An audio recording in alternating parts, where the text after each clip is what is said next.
life and money. The phone number is 888-825-5225. Or you can go online at DaveRamsey.com. Click on Dave's email. Keep those brief and to the point, and we'll try to work them into the show. Danny is in Maryland. Hi, Danny. Welcome to the Dave Ramsey Show. Hi, Dave. How you doing? Better than I deserve. What's up?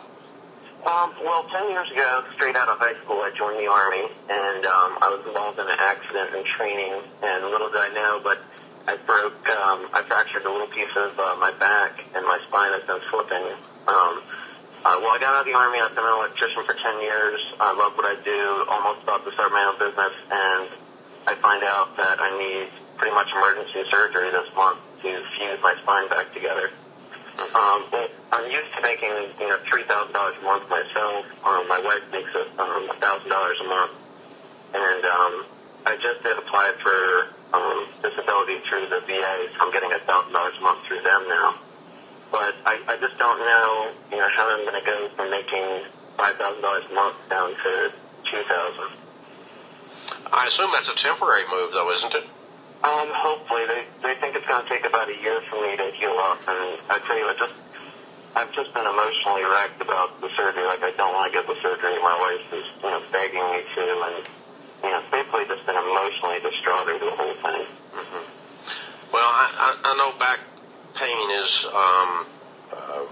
rumor has it, it's really bad. I don't have it, but, and that the surgery is bad too. So, I can imagine that you'd have to be emotionally distressed. I think that's reasonable. The thing I think that can happen when you get freaked out about something, though, is you tend to take where you are now and project that as your future. And I doubt very seriously this is your future. 10 years from now, can you visualize this being sitting where you're doing that? You're living on $2,000 a month. I don't think so. No, and I do realize that, but it's just I won't be able to go back to doing what I love, an electrician. I've read the 48 Days to Work Your Love. And why not? Because you won't be able to do what? I can't figure out what else I would want to do. No, I'm saying, why wouldn't you be able to be an electrician? Because they said when they fuse the spine together as much as they're going to, the rest of my back will start failing because it has to work harder if I do physical labor. And I think we need to define physical labor, because you could probably hire a laborer to do the lifting and the heavy stuff and the crawling and stuff, and you could direct the work and do the stuff that you do standing up. Yeah, that is an idea. And so I'm not sure that this may not push your business to a different level. Instead of a one-man show, you may have to, have somebody that does the pulls and the other stuff that do put strain on your back that you're not going to be able to do. But I think that I don't think you're going to be, I don't know, I'm not a medical guy, okay, but it would be unusual in this scenario for you to be completely incapacitated. I think you'll be limited, but I don't think you'll be completely incapacitated. So, I don't know. If you love being an electrician, and you just said you did, then maybe there's another way to do that, or maybe there's other types of electrical things that you can do that aren't the heavy stuff. Maybe small things, and you learn a whole other side of electrical things. But I think change is in your life. There's no question about that, and you're probably going to have a really tough year. No question about that. I do think that past that, you're going to be fine. And I think you batten down the hatches. The storm's coming. It's going to be a long year. And in the midst of that, you're going to go through a surgery, some recovery, some pain, some financial stress, and trying to figure out what you're going to do the rest of your life with the limitations that you have. But don't take the limitations and add drama to them and make them into something that they're not, because there's a difference in limitations and being in a wheelchair, and it doesn't sound like you're going to be, and wheelchair is limitations. Plenty of people in that situation do a lot of things. So, but I'm just saying, you're limited. You're not completely shut down. And that's what you got to kind of start to wrap your brain around, and then think about what it is you're going to do. And you're right, 48 Days to Work Your Love is a great place to start. Quitter is a great book to read in this situation by John Acuff. And just continue to work around and work through. But I think your wife's going to be working extra this year. I think you guys are going to be selling some stuff. And I think it's going to be a tough deal for a year. And then I think after a year's over, you're going to have a whole new life, and it may end up that you make more money than you ever would have made. This may be one of those situations where adversity creates opportunity. Cindy is in Dallas, Texas. Hi, Cindy. Welcome to the Dave Ramsey Show. Hi, Dave. Thanks for taking my call. Sure. What's up? Well, I'm 63. I'm debt-free except for my house. But I've been looking at, I've only got about probably $160,000 in retirement. And right now I have a 30-year mortgage that I'm looking at refinancing. It's 5% right now. And so I'm just trying to decide at this age if I should just not add. When I refinance, it would probably add about $250 to my payment. If I What is your go ahead income? and do that, I'm sorry? What is your income? I bring home about $4,500 a month. What's your loan balance? It's $115 right now. Okay.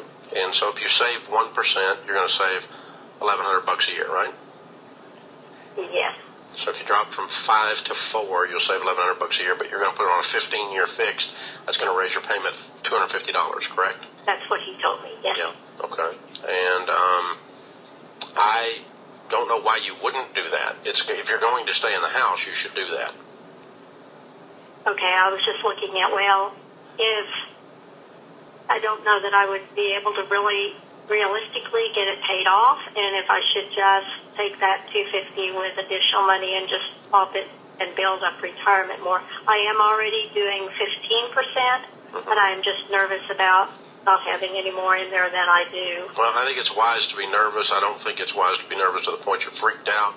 I think there's two big goals you have in the next 10, 15 years. One of them's pay off the house, and the other one's for as much money as you can in there, in your retirement. And those two, as you've realized, and what your question is about, is those two goals are competing. But I think that the two of them are going to have to. You're going to have to really watch your P's and Q's. You're going to have to really be careful with your budget to be able to address both of those adequately. So yes, I'd continue to put 15% into retirement, and I would throw everything else I can get my hands on at this mortgage, because I have a feeling that if you'll concentrate on it, the mortgage will be done in 10 years. You're going to put it on a 15, but I think you're going to pay it off early. Okay. Because I think you're concentrating on this kind of thing more right now than you ever have in your life, aren't you? Oh, definitely. And what you concentrate on is usually what moves. Okay. Isn't it amazing when we focus on something that we make progress in that area? And, and you really do have, health. If your health remains okay, you do have a good, strong 10 to 15 years of earning potential to finish up your retirement plan, quote unquote, and that means to fund the savings as heavily as you can and get the house paid off. And I really can see you paying this house off in 10 years. I really can. That's $10,000 a year, by the way. So I really do think it's a very possible, probable thing, and I would push you to do it. On Twitter, at Dave Ramsey is how you follow us there. Do you agree with a flat tax option? Yeah, I do. There's a lot of tax things that could be discussed. And I understand what regressive taxation is. I grasp the concept.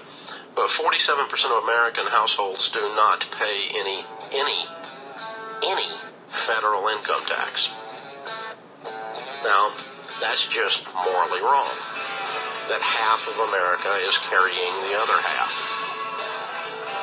And I'm not saying that, if you don't make much money, that you should pay a lot of money. But everybody ought to pay something. A little something. We all ought to participate.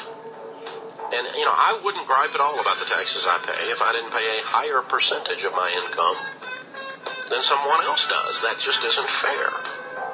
And you ask what I think, and that's what I think. This is the Dave Ramsey Show.